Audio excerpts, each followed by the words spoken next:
AI 시대 어디로 튈지 모르는 이 세상에서 투자, 커리어, 양육의 해답을 찾기 위해 3명의 40대 가장들이 모였습니다. 우리 삶의 팁타임, 한따까지 지금 시작합니다. 와우.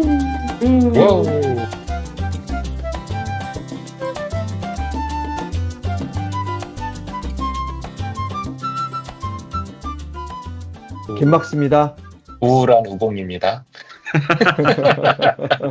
어, 네, 네, 션입니다. 네, 반갑습니다. 우리 또 우공 선생님이 마음이 힘든가 봐. 뭐가 그렇게 힘드세요? 아니, 저희가 저번 편에서 우리 팔란티어 얘기를 했잖아요. 네, 근데 제가 있는 회사가 이제 어플리케이션 회사다 보니까, 네. 과연 이 AI 시대의 어플리케이션 회사에 쓸 자리가 과연 있을 것인가, 이런 것들을 좀 고민하게 되는 한 주였었어요. 아, 역시 직장, 요즘 그거면 저도 많이 들어요. 고민할 게 우리가 사실은 그 투자, 커리어, 양육이잖아요. 보면 이제 투자에 대해서 오늘 이제 AI 버블 이야기할 거고, 커리어에 대해서 사실 이 AI 버블을 구성하고 있는 대다수의 IT 기업 중에 몇 군데를 이제 저희들이 다니고 있는 거잖아요, 또요. 그러니까 이런 변화들이 우리 커리어에도 영향을 확실히 미쳐지고 있는 것 같아요. 내가 지금 다니고 있는 회사가 됐던, 내가 지금 하고 있는 일에 대해서. 그래서 뭐 다음에 그러면 에피소드에는 우리 우공 선생님 커리어 상담소로 운영을 한번 해보는 음, 것도 좋겠네요. 예. 음. 하여튼 힘내요. 뭐, 그러면 뭐 션님이 불러주려나? 뒤에 멋있잖아, 벌써. 선님이 우리는 뭐, 아무것도 없는데 뒤에 막 이렇게, 뭐 이렇게 뭐야, 이게 아우라도 아니고 뭔가 이렇게 쫙. 이 진짜 뭐 저거는 돈 주고 사는 건가? 약간 옛날에 그 싸이월드에서 뭐 구매하듯이 되게 좋아 보이네 진짜로. 예, 어? 예, 그렇습니다. 여러분 드디어 왔어요. 팟빵 방에도 AI 버블 관련해서 글을 올려주신 분이 계시더라고요. 예, 음, 예. 그래서 오늘 드디어 한번 우리의 또 포트도 한번 다시 한번 고민해 보고 AI 버블이 과연 우리에게 어떤 의미가 있을까를 각자의 생각들을 좀 고민하는 시간으로 오늘 좀 쏟아 부었으면 좋겠습니다. 뭐, 전 편에서 들었다시피 여러분, 우공 선생님과 우리 션님 간의 AI 버블이냐 아니냐의 논쟁.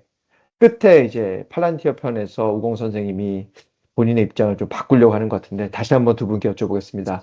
지금 음. 우리는 AI 버블입니까 아닙니까? 우공 선생님? 그러니까 저는 AI가 우리 시대를 확실히 변화시킬 거라는 믿음은 있어요. 근데 제가 이제 버블이 아닐 것 같다라고 얘기를 했던 거는 조정은 있을 것 같다라는 음, 거를 이제 버블이 아니라고 표현을 했었던 거고, 음, 이런 우상향으로 가는 그래프는 언제 한번 좀 조정이 되는 시기가 있지는 않을까라는 생각은 음. 들어서, 그때 제 생각을 좀 다시 한번 말씀을 드리고 싶습니다라고 얘기를 했던 거죠. 아, 알겠습니다. 션님은 또 어떻게, 한 문장으로 어떻게 보십니까? 지금 현재 상황에 대해서. 예, 뭐 한 문장으로는 저는 있다고 말씀을 드렸었는데 사실 내용은 우공 선생님하고 똑같아요. 음, 그러니까 하나의 현상을 보고 음, 이제 뭐 누구는 코끼리가 뭐 기둥이라고 생각하고 누구는 코끼리가 호스라고 생각하고 이런 데잖아요. 그렇죠. 음, 네, 그런 것처럼 지금 이 기본적으로 우리가 익히 알고 있는 이 하이프 곡선을 타고 있는 중인데 하이프 곡선 끝에는 안정적인 성장이 기다리고 있죠. 근데 지금 현재는 하이프 곡선에서 굉장히 막 그 실체보다는 부풀려져 있는 상태는 음. 맞는 것 같습니다. 네. 자, 그러면 그 뭐 두 분 의견이 우선 같은, 네, 말씀하세요. 우리 하이프 곡선에 대해서 좀 설명을 좀 하고 가면 어떨까 싶긴 한데, 네, 이게 가트너라고 하는 그 회사에서 나오는 그 기술에 시장에 어떻게 도입이 되고, 그리고 이게 쇠락기라기보다는 그 기대치가 못 미쳤을 때 꺾였다가 이제 다시 올라가면서 어떻게 보면 이제 안정기로 접어들면서 나중에 쇠퇴기로 빠져나가는 그 그래프를 말씀을 하시는 거죠, 션님? 네, 맞습니다. 그럼 거기에서 지금은 기대가 엄청 올라가서 지금 이제 고지대를 가고 있는데 한 번 꺾이는 지점이 올 거고, 그 꺾이는 지점을 통해 가지고 다시 한번 조정을 거친 다음에 다시 한번 이제 점프를 해 가지고 우리가 예상했던 만큼의 성과를 내는 시장으로 이제 결국에는 수렴을 할 거다라고 그렇죠. 말씀을 해 주신 거죠. 음. 그렇죠. 정말 우리가 저번에 그 멜론 머스크 편 이후로 우리 에피소드의 고품격을 바뀌어가겠다는 생각이 들어요. 그러니까 예, 이런 하이프 곡선 나오고 음. 이러면서 예, 좋은 것 같습니다.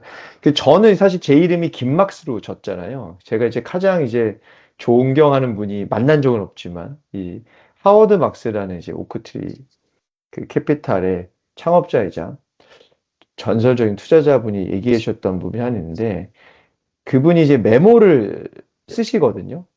지금 35년 동안 메모를 쓰셨는데, 지금 최근에도 만약 하워드 막스에 관심 있으신 분들 유튜브에 하워드 막스 치시면 뭐 35주년으로 해가지고 많은 얘기 나는데, 그분이 이런 얘기를 하셨어요.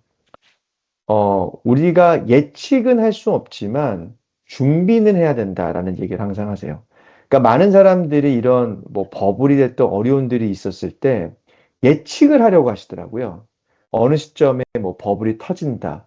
어느 시점에 뭘 한다. 뭐 지금 말씀하시는 거면 하이프 곡선에 따르면 어느 시점에 골짜기로 빠질지를 예측을 하는 건데, 근데 그거 사실 되게 어려운 것 같고요.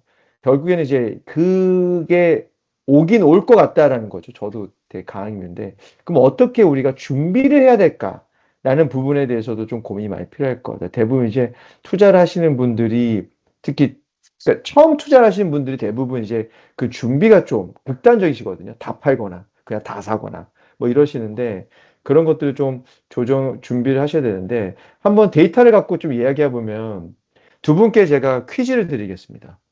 미국의 S&P 500 지수가 있지 않습니까? 그쵸? 네. 500 지수에서 현재 10월 17일 기준이거든요. 엔비디아가 몇 퍼센트 차지할 것 같습니까? 비중이요.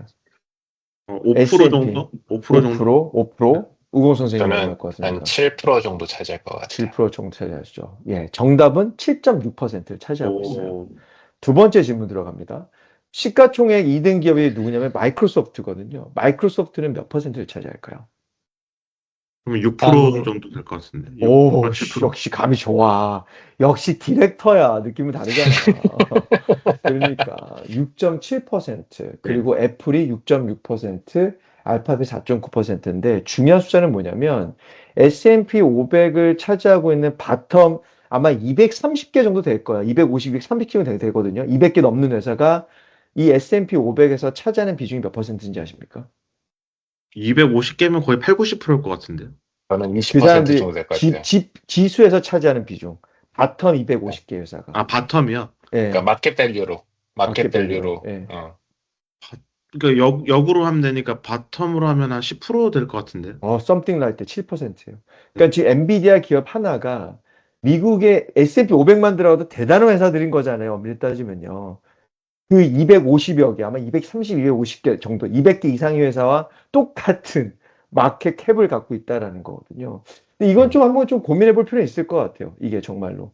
그리고 제가 또 하나 숫자를 좀 드리도록 할게요. 앞으로 2030년 정도까지 되면 이 AI 관련된 투자의 금액이 어느 정도로 많은 시장 조사 기관에서 예측하는지 아십니까? 2030년 AI, AI 관련된 관련 투자, 뭐 데이터 어, 센터, 칩, 너무 그리드 에브리띵 많은데. 얼마 정도 될 것 같아요? roughly. 저는 일단은 그 단위가 경이 나오는 거는 알고 있습니다. 2 to 3 트릴리언 달러라고 하더라고요. 2 to 트릴리언 달러라고 하거든요. 근데 24년 기준으로 소위 말하는 매그 세븐 기업들 있잖아요. 아마존, 애플, 마이크로소프트, 메타, 엔비디아, 알파벳, 테슬라 빼고 6개구나. 매그 6. 요즘 테슬라를 빼더라고요. 매그 세븐에서 나쁜 사람들. 이, 이 6개 기업의 2024년도에 총 레비뉴 합이 얼마인지 아십니까? 레베뉴 합이면은 글쎄요. 그냥 바로 가겠습니다. 1.8 트릴리언 달러인 거예요. 음, 그러니까 저는 이제 어떻게 보는 거냐면 우리가 소위 말하는 캐시플로우라는 게 매출을 갖고 캐시플로우 얘기하지 않잖아요. 이제 코스트가 제해지고 하는 것들인데, 그러니까 만약에 지금 이 골짜기라는 거는 결국에는 26년과 30년 중간에 한 번 발생할 수는 있을 것 같다.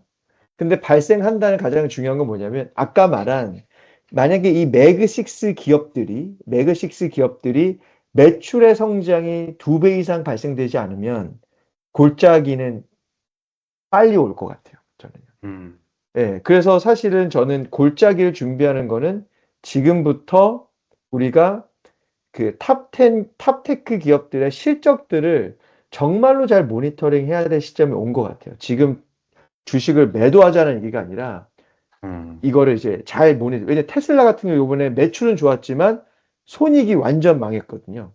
음, 음. 그런 식으로 이제 결국에는 이익을 얼마큼 만들어내는지를 봐야 될 것 같고, 혹시 다크 GPU라는 얘기 들어보셨습니까? 아크 GPU요? 다크 GPU. 다크 GPU 두 분 들어보신 적 있으세요? AI 버블을 하면서 가장 많이 나오는 단어 중에 하나가 다크 GPU라는 단어가 나오거든요. 혹시 들어본 적 있으십니까? 아니요. 아니요. 아, 여러분들 진짜 내가 언제까지 이걸 하나하나 다 가르쳐 줘야 되는 거야? 그게, 언제까지 내가? 언제까지? 그게 이 응? 팟캐스트를 하는 이유지. 아, 그런 건가? 그래. 아, 나 최근에 들은 얘기인데 의미가 있는데 예전에 인터넷 같은 경우에는 닷컴 버블 때는 그 소위 말하는 광 케이블 같은 게 많이 깔렸는데 그게 사실은 많이 활동이 안 그래서 그때는 다크 파이버라고 그랬대요. 응, 응. 그러니까 깔아놨는데 쓰지가 않으니까. 근데 지금은 아크 GPU라는 게 없다라는 거예요. 지금은 사실은 과거에 파이버가 GPU잖아요. 엄청 GPU를 많이 투자를 하고 있는데 이 GPU가 사실은 돈을 벌어주고 있다라는 거죠. 지금은. 그죠? 그런데 저는 약간 좀 생각이 다른 게 정말로 다크 GPU가 없을까라는 거에 대해서 한번 고민해 보고 있는 거. 뭐냐면 GPU가 모자란 건 많은데 또 테크니컬을 보면 AI 기업들이 이익을 만들고 있지는 않거든요. 결국에는 오픈 AI가 언제부터 이익을 내느냐가 굉장히 중요한 시점이 될 것 같고, 두 번째는 엔비디아가 지금처럼 그로스 마진이 70% 이상을 계속 유지를 하느냐가 저는 소위 말하는 아까 말한 그 골짜기의 시점을 예측, 예측이란 단어 쓰지 말라고 했으니까 준비할 수 있는 지표인가 아닌가 싶은 생각이 들어요. 여기에서 두 분은 어떻게 생각하세요? 위험한 조짐이 좀 보인다고 생각하는 거가 제가 그 구조를 정확하게 지금 이해를 하고 있진 않은데 이런 식으로 하는 거죠. 엔비디아가 계속 GPU를 팔아야 되는 입장이잖아요. 네. 근데 엔비디아가 GPU를 팔려고 하는데 음, 누군가는 사줘야 돼서 예를 들어 오픈 AI가 이제 GPU를 사려고 해요. 그러면은 어떻게 GPU를 사냐면은 엔비디아가 오픈 AI에 투자를 해줘요. 돈을 빌려주죠. 예. 응. 그래서 오픈 AI가 그 돈으로 GPU를 사요. 그러니까 사실은 엔비디아가 자기 돈으로 GPU를 사서 매출을 올리는 거죠. 응, 그렇죠. 벤더 그러니까 파이낸싱이죠. 응. 약간 그러니까 어디서는 이거를 가지고 뭐 순환 출자 뭐 이런 얘기가 나오기도 하던데 그 자기가 수요를 창출해 버린다. 그렇죠. 엔비디아가 이제 살 사람이 없어서 저러나? 뭐 그런 생각이 좀 들긴 했어요. 그러니까 물론 지금 전 세계적으로 수요는 엄청나게 많죠. 근데 이런 식으로 계속 그 매출 성장세를 유지를 하려고 하는 건가? 이런 의아함을 좀 가지고는 있었거든요. 그렇죠. 그냥 자연 발생적으로 파는 게 아니라, 근데 이 구조를 이거는 팩트 체크를 좀 해봐야 될 것 같습니다. 이거를 어떤 투자를 했는지. 그 근데 얘기 맞아요. 저도 비슷한 기사 봤거든요. 그게 순환 투자라고 해서 예전에 닷컴 예, 버블이었을 때 예, 시스코나 이런 회사들이 네트워크 장비 이런 거를 이제 구매하는 회사들이 돈이 없다 보니까 자기네들이 이제 벤더 파이낸스 예전에 IBM도 파이낸스 있었었잖아요.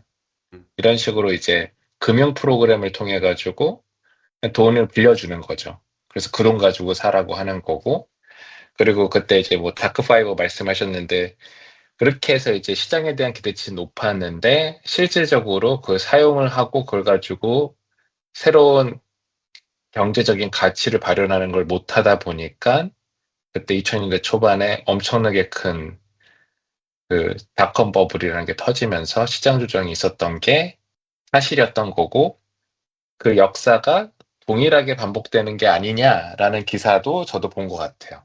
그래서 거기서 이제 순환 투자에 대한 얘기가 나왔었고 그 순환 투자가 생각보다 되게 그 아까 전에 순환 출자처럼 우리나라 이제 삼성이 되게 출자 구조가 복잡하잖아요. 그러면서 거기 엔비디아를 중심으로 회사들이 서로 어떻게 그런 순환 출자는 아니지만 순환 투자 구조를 가지고 이런 AI 버블들을 서로 만들고 있는 게 아닌가라는 거를 제가 본 적이 있거든요. 그래서 션님도 그걸 말씀하시는 것 같고, 맞습니다. 어, 근데 이게 뭐, 복잡한 게 그 엔비디아가 투자한 회사가 굉장히 많거든요. AI 관련돼서. 뭐 당연히 xAI도 투자를 하고 있고 그리고 그 클라우드 그 회사 제공자 그 코어위브도 투자를 많이 하고 있고. 근데 제가 봤던 기사 중에 하나는 이게 어떻게 보면 예전에 우리 2008년도에 파이낸싱 있었잖아요.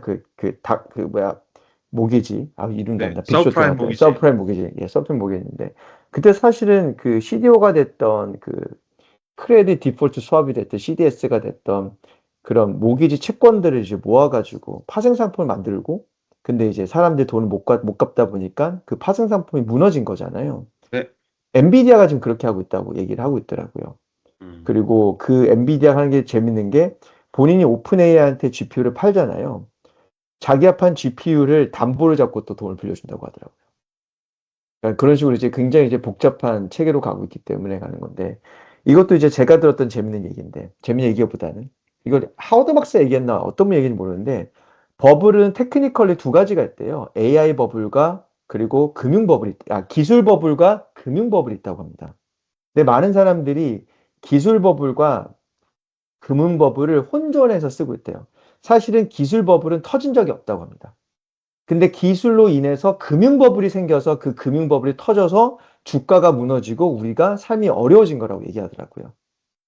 그러니까 그런 식으로 지금 저는 바라보는 관점은 이거를 AI 버블이라고 이야기할 수도 있겠지만 쓰고 읽는 거는 금융 버블로 읽는 게 맞다고 생각해요. 그게 파생 상품이 됐든 결국엔 그런 것들이 우리에게 어떤 금융적인 악영향을 줄지를 잘 봐야 되는 거고 결국에는 돈에 대해서 이 소위 말하는 이 금융 모델까지 이해가 안 된다고 하더라도 각각 기업들이 갖고 있는 매출이라든가 이익에 대한 것들에 대해서 어떻게 건강하게 매출과 이익이 나고 있는지에 대해서 고민해야 되는 거죠.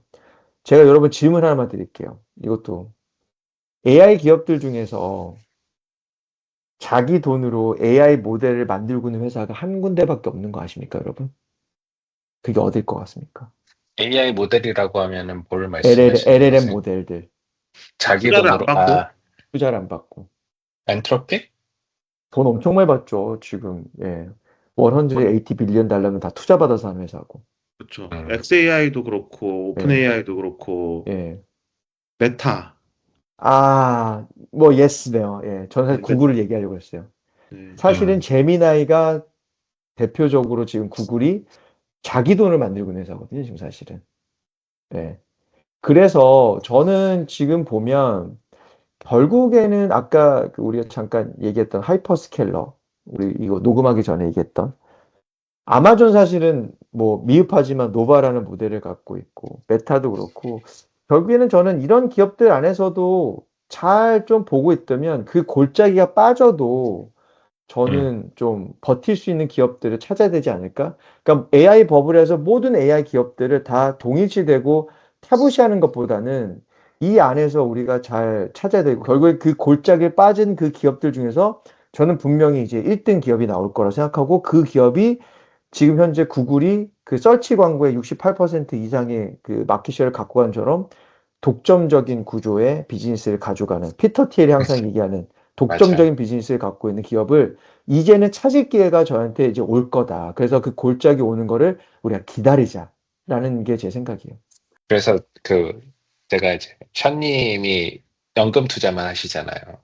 네, 직접 투자. 예, 연금으로 몰빵 투자를 하시잖아요. 네.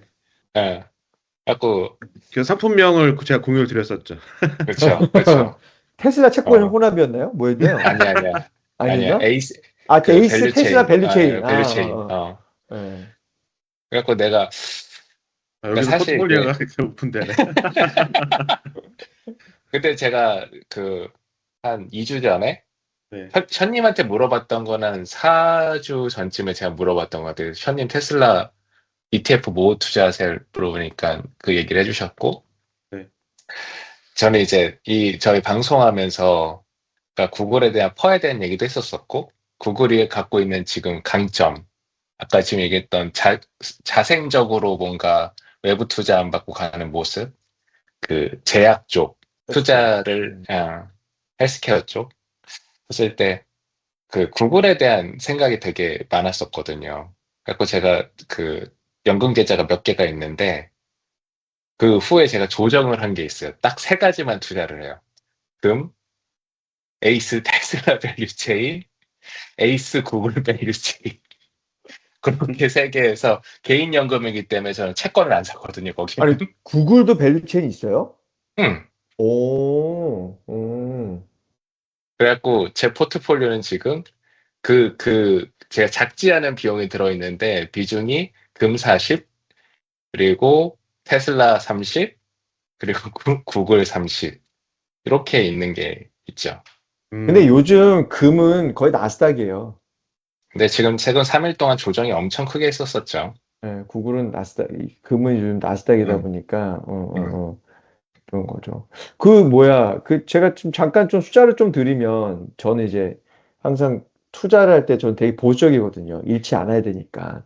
항상 저는 9%, 연간 9% 음, 이상 수익만 나면 된다는 갖고 생각인데, 지금 현재 2025년 10월 기준으로 소위 말하는, 프라이스 어닝 레이쇼가 구글이 26.2예요. 음, 그리고 이제 포워드 PER, 그리고 앞으로 이제 주가 상승, 그러니까 매출이라든가 이익들을 고려했을 때 23.9 정도 예상하고 있고요. 메타가 현재 PER이 26.9고 포워드 PER이 25.8입니다.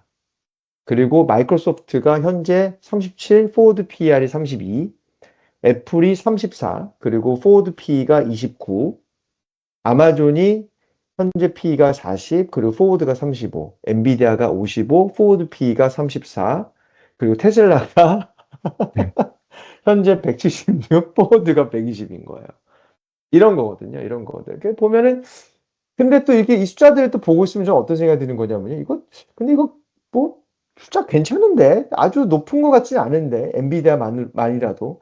근데 엔비디아는 저는 파생 상품으로 가서 좀 약간 두렵긴 한데, 그래서 전 이런 숫자를 보면서 우리가 나중에 만약에 골짜기로 빠지잖아요.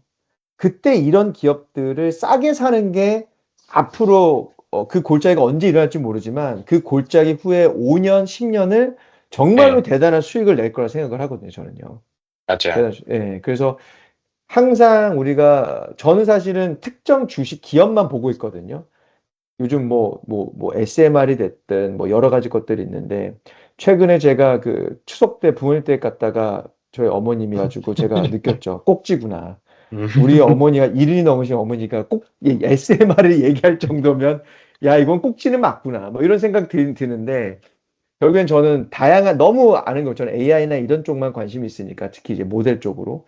그래서 이제 구글이나 이런 걸 계속 보면서 사실 구글은 저는 떨어지면 투자는 여러분의 선택입니다. 근데 구글 같은 경우는 정말 저는 컴포트 레벨이 있어요.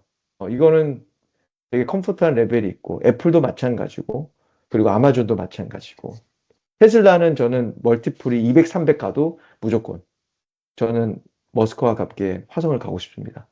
예, 그런 생각입니다. 그 두 분은 만약에 골짜기가 온다면 혹은 골짜기가 오기 전에 어떻게 준비를 하시겠어요?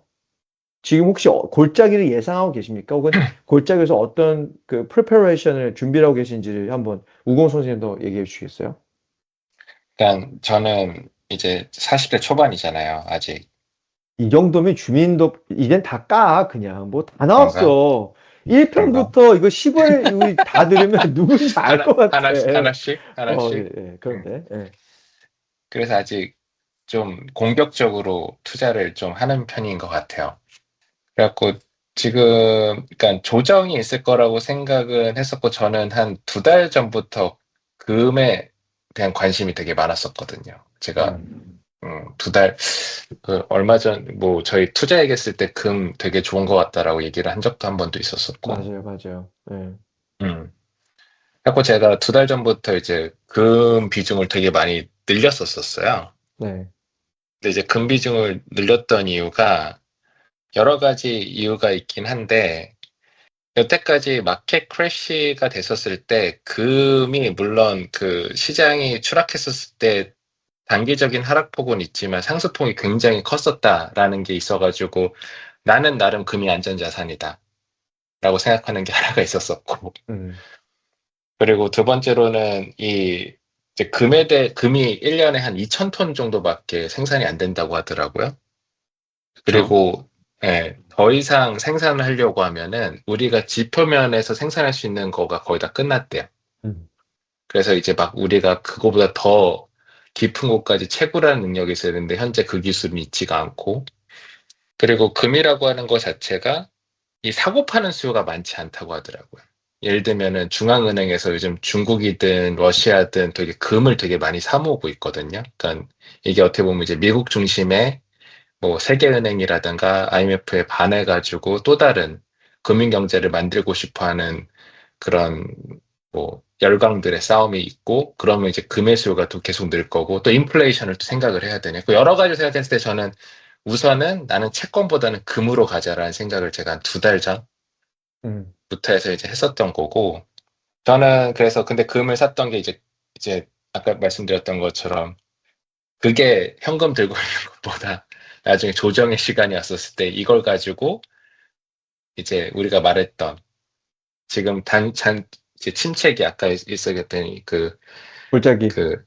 골짜기, 절망의 골짜기로 빠지는 순간, 아, 그때 좀 담아야 되겠다라고 생각은 하고는 있었습니다. 음. 좀 위험하죠?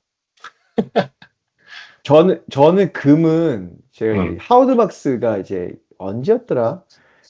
2000년 초반에 금에 관련돼서 메모를 쓰셨어요. 음, 그리고 제가 알기로는 워런 버핏도 금에 투자한 적이 한 번도 없으시다고 하시더라고요. 음, 그 이유가 소위 말하는 내재 가치를 측정할 수 없기 때문에. 음, 그래서 그 하워드 막스나 워런 버핏이 얘기하는 투자 방법론 중에 하나 뭐냐면, 투자는 두 가지로 나눠진다. 에셋은 캐시플로우를 만들어주는 애들과 캐시플로우를 만들지 않는 아이들.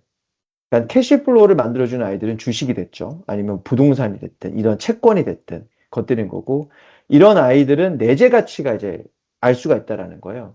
지금 가치가 적정한지 안 한지. 근데 이제 하워드 박사가 얘기했던 건 뭐냐면, 금값은 이게 적정한지 아닌지를 알 수가 없다 보니까 본인은 투자할 때 판단하기가 되게 어렵다고 하시더라고요. 음, 예. 그래서 사실 저도 금은 아주 조금 갖고 있는데, 그걸 저도 사실은 이제 그 판단을 하지 못하면 저는 투자가 되게 두렵거든요. 왜냐면 그게 또 떨어지면은 저는 이제 멘탈이 너무 약하다 보니까 그걸 전 던지게 되더라고요. 저는 사실은. 이 배짱이 없어가지고 사실은. 그래서 금 같은 거 저도 투자를, 지금 보면 야, 금 투자 돈 되게 많이 벌겠다. 올해 아마 65% 오른 걸로 알고 있거든요. 최근에 3일 조정받은 거 음. 치면 뭐 60%는 될 것 같은데 어마어마한 거죠. 예.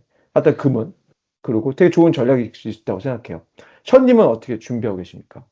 일단은 뭐 저는 지금 약간 이거를 그때 그 문홍철 영상을 준범님이 보내주셨나요? 아, 또 우리 이다나 동부증권, 네. DB증권에. 예, 예, 저는 그 영상 보고 좀 설득이 좀 많이 됐는데, 예. 사실 저는 AI 버블이 없다라는 입장이 굉장히 오랫동안 갖고 있었는데, 그 얘기를 듣고 좀 입장을 바꾼 거예요. 그러니까 무슨 얘기냐면은, 실제로 AI로 돈을 버는 회사들이 있습니다. 대표적인 게 팔란티어고요. 그쵸. 그리고 커서고요. 엔트로픽도 사실은 돈을 벌고 있죠. 흑자가 내고 되게 듣고 예, 있고. 그래서 예. 근데 그렇기 때문에 AI가 돈이 된다라는 거는 뭐 의심의 여지가 없는 것 같아요. 너무 여러 곳에서 이걸 하고 있으니까. 그래서 저는 그동안 버블이 아니라고 생각했는데 사실 그렇게 돈을 버는 회사는 전체 기업의 5% 정도밖에 안 되고 인 거죠. 근데 그 문홍철 그 애널리스트 분의 의견을 해서 제가 공감이 됐던 건 뭐냐면은 지금 결국에 저는 빅테크발로 조정이 올 거라고는 생각은 안 들어요. 음, 왜냐하면 이 사람들이 돈이 너무 많아서 음, 지금 엔비디아가 하듯이 순환 투자를 일으켜가지고 현상 유지를 얼마든지 할 수 음. 있을 것 같고 오픈 AI도 마찬가지로 이건 약간 원조는 일론 머스크인데 뭔가 좀 시장의 분위기가 회의적으로 돌았으면 새로운 비전을 가서 딴 얘기를 하거든요. 그러면서 주의를 확 돌려요. 음.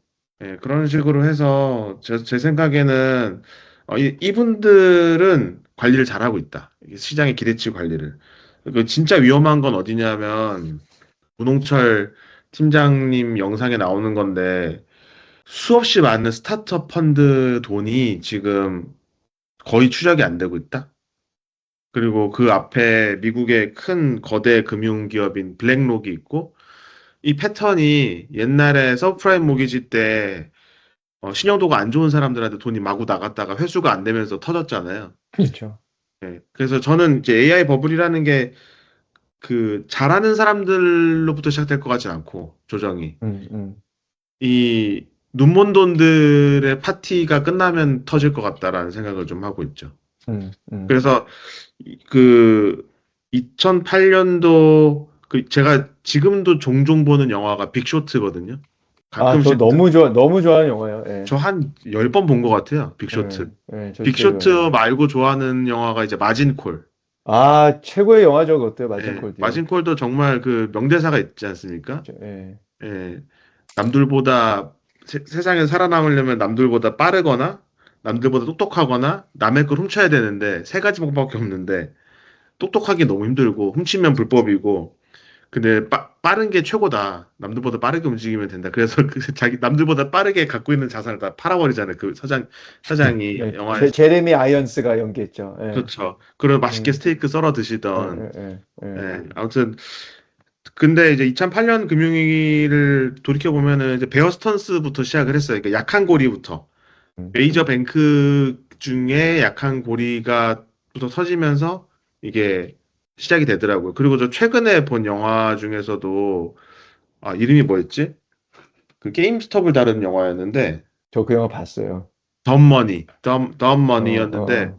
로빈 후드가 나오는 이 영화인데 그 약한 고리를 보면 하이퍼스케일러 중에 약한 고리는 저는 없을 것 같고 만약에 정말 있다고 하면 저는 오픈 AI 샘 알트만의 어떤 그 판타지를 만들어내는 능력이 어느 순간 이제 양치기 소년이 돼서 시장이 더 이상 투자를 안 해줄 때 그러면은 이제 오픈 음. AI 런웨이가 끝나면서 버블이 터질 것 같은데 그 이전에 금융 쪽으로 터질 것 같다라는 생각이 훨씬 더 좀 확률이 높다고 봐요. 그래서 오히려 음. 저는 그 하이퍼스케일러의 매출이나 순이익이나 이런 것보다는 그냥 Non-Banking Financial Institution, 음, 그러니까 NBFI라고 하는 맞아요. 그쪽에서 지금 생기는 일들이 조금 더 주목해서 봐야 되지 않나. 얘기를 조금 더 그냥 우리는 영상을 봤으니까 이해가 될 것 같은데 그 좀 정리를 좀 해주실 수 있어요? 짧게 들으시는 분을 그러니까 사실 통해서 그 블랙락에서 무슨 일이 벌어지고 있는지? 그러니까 여러분들 이거 듣고 계신 분들 제가 정말 좋아하는 우리나라의 그 팟캐 중에서 좀 공신력 있는 분들 중에서 되게 좀 그 컨스피러시 티어리를 잘 만드시는 분이 사실 동부 DB증권의 이제 그 무용철 센터장인데 최근에 뭐 경제 딕톡스인가 주식 딕톡스 책도 내시고 이런 거예요. 그분들이 이제 그 돈이 풀리는 걸 봤더니 뭐 M1, M2, M0를 봤더니 돈이 지금 시장에 줄어들고, 그러니까 페드는 돈을 회수하고 있는데 실질적으로 시장에 돈이 많이 남아돌고 있고, 근데 그 이유를 봤더니 소위 말하는 은행이 아닌 비은행 금융기관 NBFI, Non-Banking Financial Institute 이런 이제 블랙록 같은 자산 운용사들이 투자자들의 자금을 모은 다음에 이걸 갖고 펀드를 만드는 거죠. 그리고 그 펀드를 통해서 기업들에게 이제 대출을 해주는 방식을 만드는데 이 규모가 일반 은행이 대출해 주는 걸 제가 정확하게 그 유튜브 내용이 기억이 안 나는데 한 3배인가 4배 정도 된다고 하더라고요. 어마어마한 돈들이 지금 풀렸다고 하더라고요. 그 대부분 그 돈들이 어디 가냐면 소프트웨어나 바이오 기업이나 스타트업 기업들한테 엄청나게 이제 많이 가고 있다라는 게 이제 있는 거고 지금처럼 이제 모든 사람들이 나이트클럽에서 춤추고 놀고 있을 때는 대충 오케이인데 이제 문 닫을 시간이 이제 가까워졌을 때 또 어떤 뭐 항상 블랙스완 같이 우리가 알지 못하는 곳에서 이제 일이 터졌을 때 이게 굉장히 큰 그때 얘기한 게 외발 자전거를 타고 있는 듯한 느낌이라고 얘기했거든요. 언제 넘어질지 모르는. 그래서 이런 것들이 이제 나중에 만약에 문제가 생기면 여기서 터질 것 같다라는 게 문홍철 센터장 이야기인 거죠. 그래서 이것도 우리가 잘 들여다봐야 될 게 금융상품이란 꼴고 인간이란 게 워낙 탐욕스럽잖아요. 계속 뭔가 돈을 벌고 싶다 보니까 이런 것들을 계속 만들 수밖에 없는 것 같아요. 그래서 그 하워드 막스 얘기를 계속 드리는데 이런 얘기 하셨거든요. 하워드 막스 최근에 이제 어떤 팟캐스트 얘기하실 때 지금 버블은 아니다. 그리고 버블은요 모두가 다가 버블이라고 얘기할 때는 버블이 절대 아니래요. 과거 역사상 버블은 터질 때는 아무도 버블인지 몰랐을 때 버블이 터진대요. 그래서 오히려 지금 버블이 아닌 것 같고 그냥 하이 밸류, 하이 프라이스인 것 같다라는 거죠. 그런데 이제 그분이 이제 하워드 막스가 이야기하는 거는 우리가 어떤 일들이 언제 벌어질 수 있을지에 대해서 프리딕션을 하지는 말고 그냥 준비를 하라고 하더라고요. 그러니까 우리가 이런 거잖아요. 때때로 어떤 일들이 일어날 수 있을 거라고 우리는 뭐 느낌적인 느낌을 알 수 있지만 언제, 몇 월, 며칠, 몇 시에 일어날지 절대 모르는 거지 않습니까?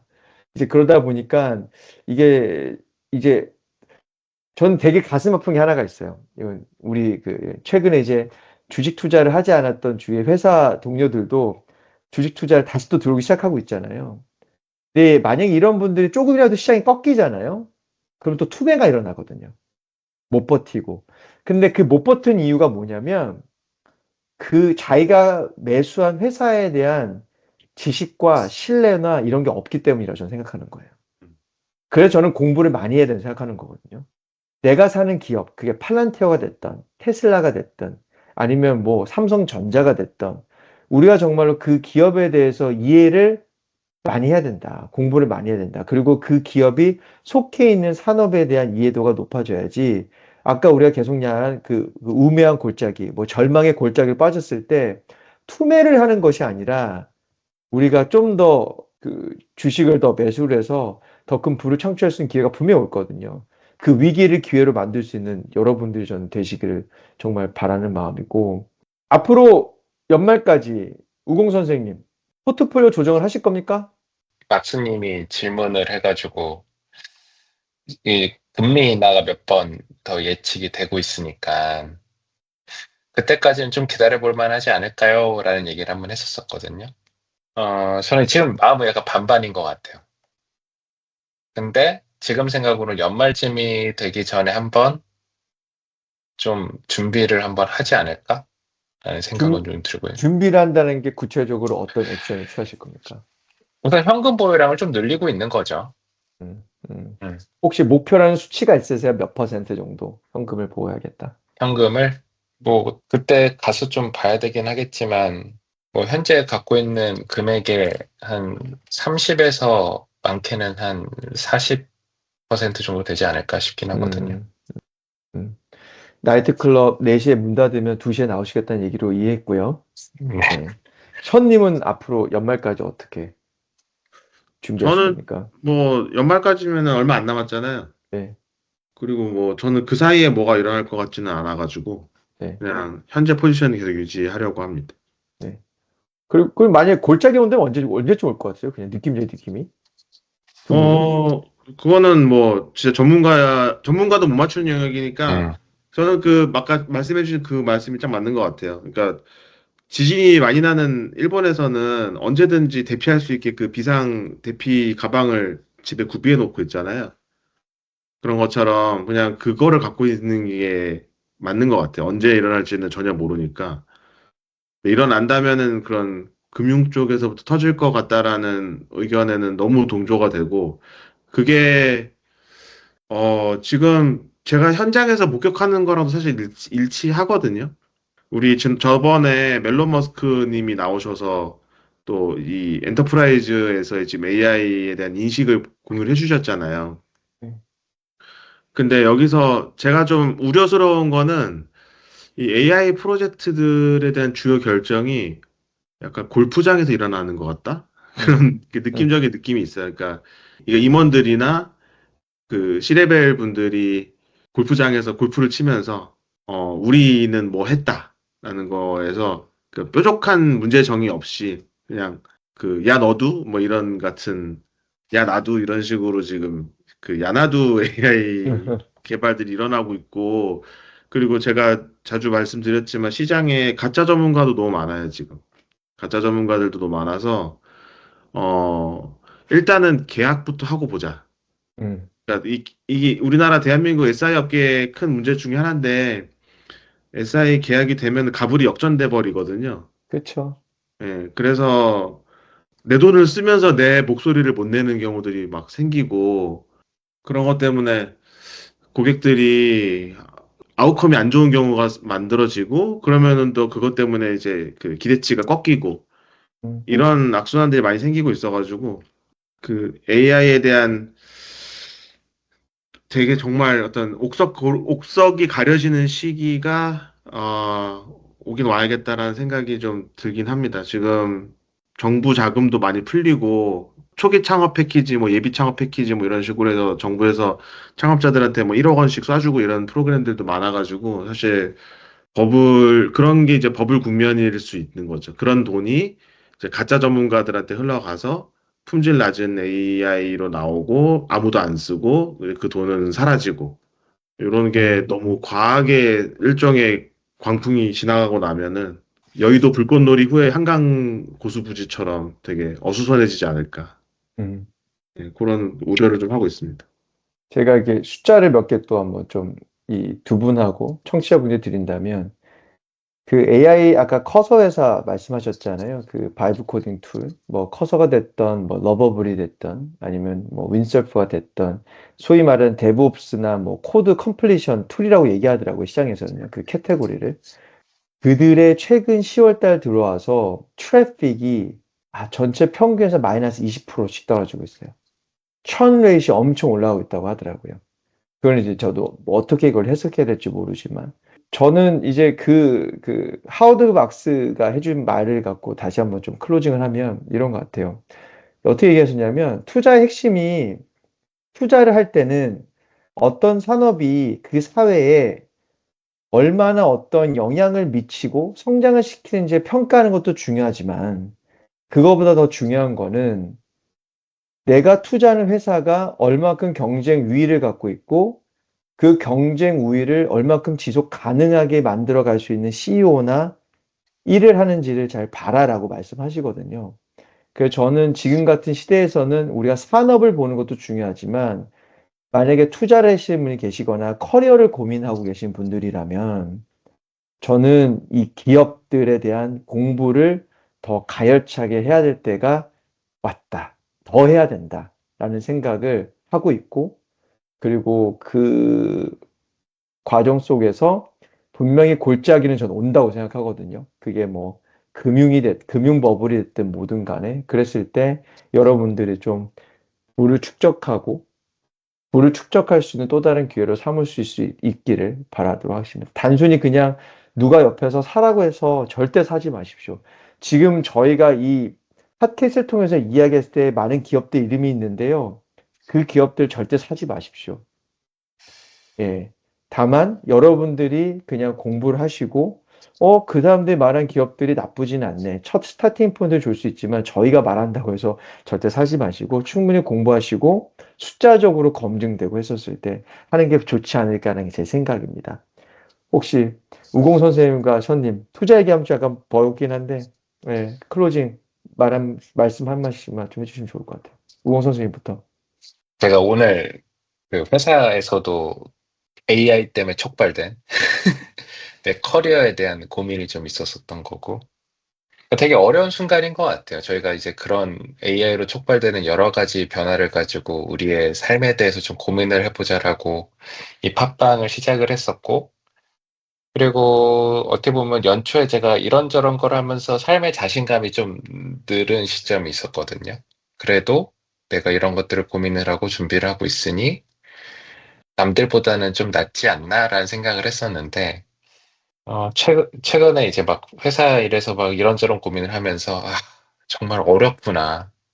변화 속에서 뭔가를 자신감을 갖고 한다는 게 진짜 참 어려운 일인 것 같아요. 그래서 뭔가 제가 뭐 마무리로 뭔가 시원한 답을 줬으면 좋겠지만, 제가 좀 드리고 싶은 말은 여러분들이 고민하는 거 우리도 똑같이 하고 있고, 고민을 좀 더 여러 사람들과 같이 하면서 좀 더 나은 그 집단지성을 좀 발현할 수 있는 방송을 좀 더 만들었으면 좋겠다라는 생각이 좀 드는 하루였던 것 같습니다. 네. 음. 션님. 네, 저는 약간 투자에 대해서는 누구한테 말을 할 수 있는 포지션은 전혀 아닌 것 같고요. 제 스타일을 여태까지 들으신 분 아시겠지만 이제 계란을 한 바구니에 담는 스타일이기 때문에 절대 저를 따라하시면 안 될 것 같고, 저는 이제 저희끼리 얘기했지만 엄밀하게는 한 바구니는 아니고 세 바구니더라고요. 그래서 어쨌든 그런 식으로 저는 굉장히 몰빵 전략이라서 저를 따라하지는 마시고, 다만 저는 그게 중요한 것 같아요. 호기심. 내가 뭔가를 다 알았다고 하는 순간부터 이제 저는 그 MS 사티아 CEO의 여러 말 중에 좋아하는 말 중에 하나가 인류 역사상 모든 제국과 모든 기업과 모든 영웅이 몰락한 시작점은 교만이었다라고 얘기를 하거든요. 음, 그래서 내가 뭔가를 알았다라고 느끼는 순간이 오히려 더 위험한 순간이 될 수 있어서 저는 지금 말씀드리지만 저는 투자 잘 모르고요. AI도 잘 모르고 네, 그냥 호기심이 많은 사람으로 좀 남아 있으려고 합니다. 그래서 아까 그 막스님이 권해주셨던 그 동부증권의 그 문 팀장님 영상 같은 것도 되게 열린 마음으로 보려고 했어요. 처음에는 이런 류의 영상을 저는 잘 이렇게 애널리스트 분들 나오시는 거는 그렇게 찾아보는 편은 아니었는데 되게 몰입감 있게 잘 봤거든요. 그리고 그렇게 들었을 때 저만의 이제 기준으로 필터링 했을 때 상당히 일리가 있다고 생각이 들었고 그 약간 유연하게 계속 정보를 좀 수집하면서 제 나름대로 이제 어느 시점이 되면 저도 이제 감지를 하겠죠. 아, 이제부터 시작일 것 같다. 이런 걸. 만약에 그런 걸 아마 제가 알게 되면 여러분들 이미 다 아시는 타이밍이겠지만, 어쨌든 알게 된다면 그 시점에 한 번 더 공유를 팟캐스트 통해서 해보도록 하겠습니다. 네. 사실 션님이 뭐 투자 얘기하면 제일 겸손하신데 션님의 투자 중에 저는 정말로 배우고 싶은 게 뭐냐면 공부를 한다라는 거예요. 그 몰빵을 할 수 있는 것도 그냥 뭐 아침에 일어나가지고 돌림판 돌려서 세 개 사시는 게 아니잖아요. 결국에는 그 회사 인더스트리에 대한 이제 공부라든가 이해도에 대한 부분이 있고 또 그걸 기반으로 해서 확신한 표현은 그렇지만 뭐 믿음이 있기 때문에 예, 계란을 담으시는 건데 그래서 여러분들 하여튼 공부 열심히 하시라는 말씀을 드리고 싶은 거예요. 저도 계속 열심히 공부하고 있거든요. 지금 시간이 밤 11시 45분으로 달려가고 있는데 저희도 열심히 공부하고 있고 오늘 저도 이 두 분을 통해서 많은 걸 배웠고 이를 듣고 계신 분도 어떤 공부를 하는 데 있어서 시작점이 되셨으면 좋겠어요. 그냥 옆에서 누가 사라고 해서 절대 사지 마십시오. 정말 공부하시고 또 공부하시고 하시면서 큰 부를 경제적 자유를 만드시길 바라면서 다음 에피소드는 제가 뭘 하고 싶냐면 요즘 너무 바쁘거든요. 두 분 정말로 어떻게 좀 일을 하고 있고 삶을 살아가시는지 좀 이 스케줄 태스크 매니지먼트 이런 거 있잖아요. 아, 우리. 너무 좋습니다. 나 정말 나 못하겠어. 지금 사실 우공 선생님 지금 눈물 날 것 같아. 왜 저래, 진짜. 너무 힘들어하는 모습을 보면서 여러분들. 그 다음에는 좀 생산성 관련된 내용을 갖고 우리가 사실 직업도 있으면서 이런 누가 저한테 그러시더라고. 야, 너 일도 하면서 어떻게 팟빵 녹음하냐? 라고 해서 야, 시간 관리 어떻게 해? 근데 전 제가 시간 관리 잘한다고 생각하지는 않거든요. 근데 또 남이 보기에는 또 부지런히 일하는 거 보니까 뭐 시간 관리 된다고 하니까 뭐 각자 갖고 있는 노하우나 이야기를 나눠보는 시간을 갖도록 하겠습니다, 여러분. 여러분, 힘든 시간이 와도 우리 AI 한따까리 여러분과 함께 합니다. 좋아요, 구독하기 계속 눌러주시고요. 지금 35명에서 머물고 있다라는 거 도와주세요. 도와주세요. 예, 도와주시고, 예, 하여튼 연말에 또 공개 방송 있으니까 여러분 스테이 튠 해주시면서 지금까지 김박스 고공. 네, 션이었습니다. 감사합니다. 감사합니다. 감사합니다.